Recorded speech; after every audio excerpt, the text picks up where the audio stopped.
Alors là, on est sur les 18 heures, donc c'est un camp de Pâques régional organisé par la région Bas-Languedoc. Du coup, il y a tous les éclaireurs de la région qui sont présents, donc ça fait 6 groupes et ça fait à peu près 150 enfants. L'événement en lui-même, c'est un relais sur 18 heures, un relais à vélo. Et donc pendant ces 18 heures, les jeunes de chaque équipe enchaînent les relais de 20 minutes. Et le but, c'est donc d'obtenir le plus de tours possible.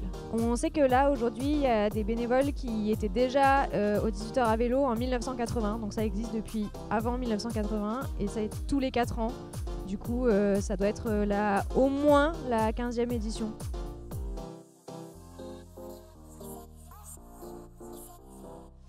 Et donc c'est à l'initiative à l'origine de la région qui sait que tous les 4 ans cet événement a lieu et qui là cette année a demandé à une équipe de bénévoles de prendre l'organisation de l'événement. Et sur place on a une grosse équipe de bénévoles qui sont au moins 70 qui s'occupent de tout, qui s'occupent de la sécurité, qui s'occupent du comptage des tours, qui s'occupent de la nourriture, du parking, de l'accueil. Sans eux, il n'y aurait pas d'événement. Alors oui, c'est un camp pour les éclés, mais il y a aussi les aînés qui sont présents, les aînés de la région. Ils participent en fait à l'animation. C'est eux qui ont créé tous les décors qui sont sur le circuit.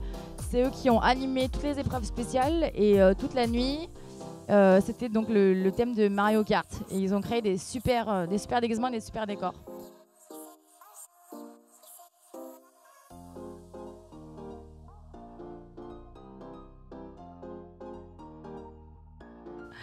C'est un moment, je pense, très convivial et surtout qui est vraiment intense pour des équipes d'éclés.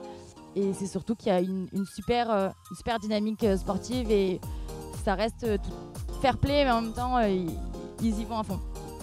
Du coup, je pense qu'au niveau des équipes, dans les groupes, ça les a vachement soudés parce que du coup, ce qu'ils vivent, c'est quand même assez exceptionnel de faire des relais. Ça dure aussi la nuit, donc du coup, il y a quand même de l'organisation, il y a de la motivation, il faut être là pour motiver les autres. Ça leur permet aussi de rencontrer les autres unités parce que on n'a pas forcément toujours cette occasion-là.